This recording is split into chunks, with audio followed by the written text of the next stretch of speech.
On a windswept plain in southern England stands a ring of stones that has outlasted the people who built it, the language they spoke, and every written record of why they built it at all. No blueprints, no inscriptions, no names, just weathered rock, arranged with a precision that still puzzles engineers today. This is Stonehenge, and despite being one of the most studied monuments on the planet, we still don't have a confirmed answer for the two most basic questions anyone asks about it. Who built it, and why? This is Archive of the Ancients, and today we're taking apart the evidence behind Britain's most iconic prehistoric mystery. Let's start with the timeline, because Stonehenge wasn't built in one go. It was built, rebuilt, and reworked across an almost unbelievable span of time. Construction began around 3000 BC, when Neolithic Britons dug a large circular ditch and bank into the chalk of Salisbury Plain, what's called a henge. Historians believe wooden structures went up inside this enclosure first. The famous stones came later, in phases. Around 2900 to 2600 BC, the earliest blue stones may have appeared at the site. Then, in a second major phase around 2620 to 2480 BC, the massive stone circle we now recognize began taking its more permanent shape. And by around 2500 to 2400 BC, the huge sarsen stones, some weighing over 20 tons, were arranged into the iconic trilithon horseshoe. Modifications continued until roughly 1600 BC. That means Stonehenge, in one form or another, was a construction and ritual site for close to 1500 years, longer than the time separating us today from the fall of the Roman Empire. No single generation built it. It was a project passed down, reshaped, and reinterpreted by people who likely had no direct memory of why their ancestors started it in the first place.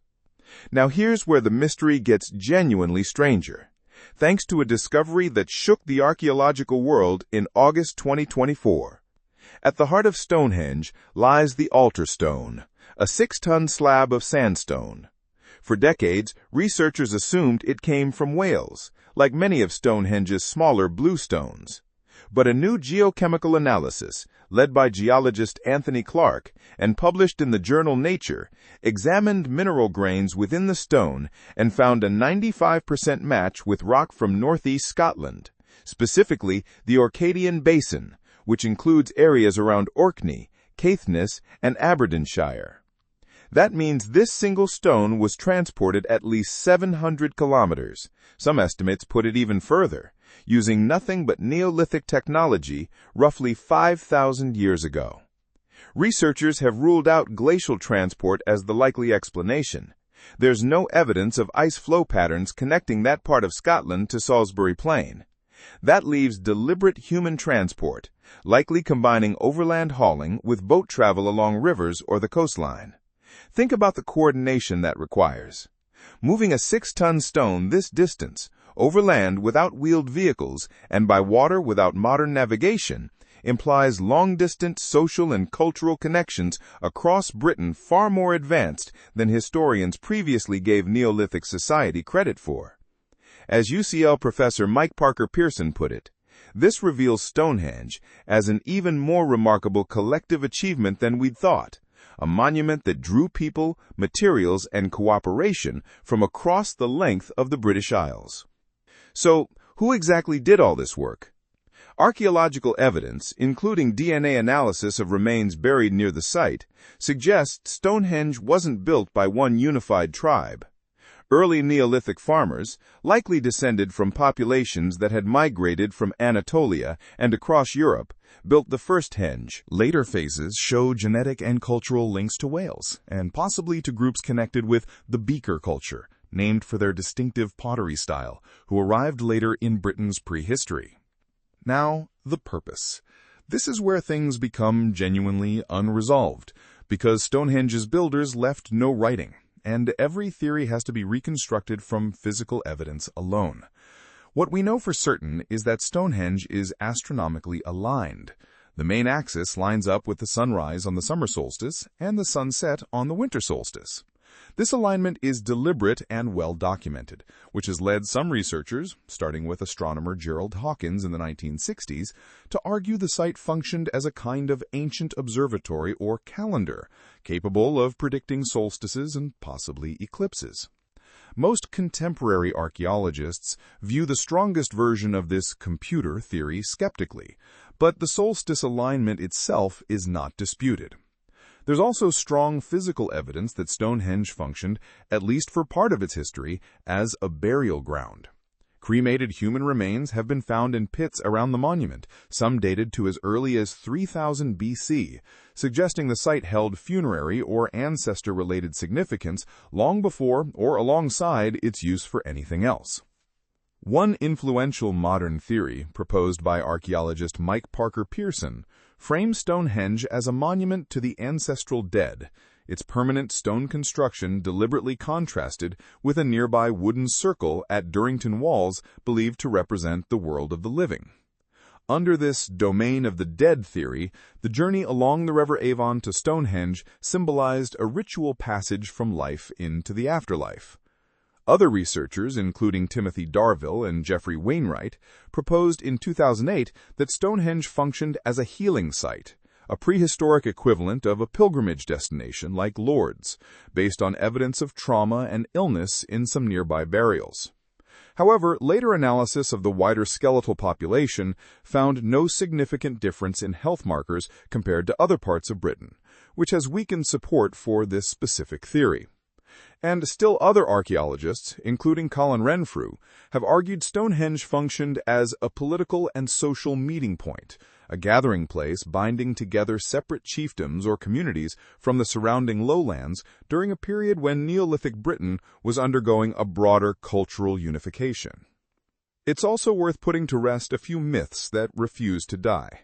Stonehenge was not built by Druids. Radiocarbon dating proves the monument predates the Celtic Druids, recorded by Julius Caesar by roughly 2,000 years. Even though the antiquarian John Aubrey and later William Stukeley popularized that idea back in the 17th and 18th centuries, and modern-day Druid groups still gathered there for the solstice, out of tradition rather than historical accuracy.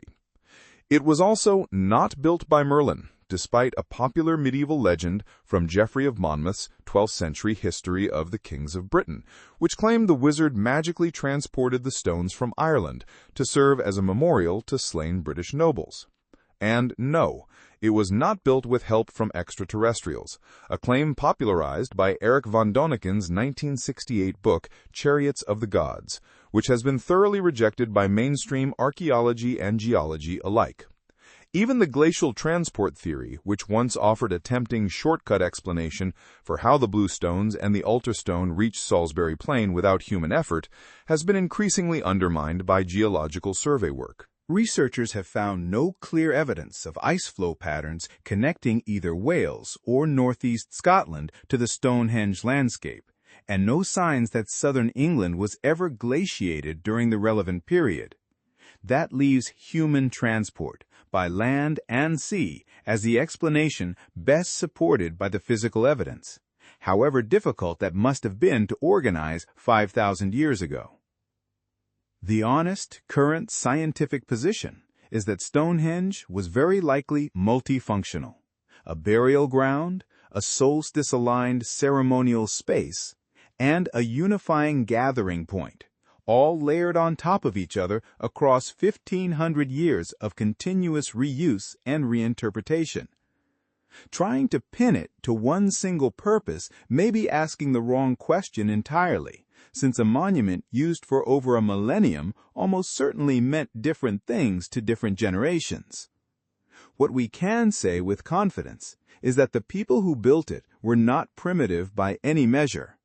They coordinated the transport of multi-ton stones across hundreds of kilometers of difficult terrain, aligned a massive structure with celestial events with remarkable precision, and sustained a shared ritual tradition across dozens of generations, all without the wheel, metal tools, or writing. So here's the question we'll leave you with. Was Stonehenge a temple, a tomb, a calendar, a place of healing, or a monument built to unite ancient Britain? Or was it somehow all of these things at once, evolving in purpose just as much as it evolved in form? We've laid out what the evidence actually shows. Now we want to hear your theory. Drop your take in the comments below. If you enjoyed digging into one of history's most enduring mysteries, subscribe to Archive of the Ancients. New episodes drop every week.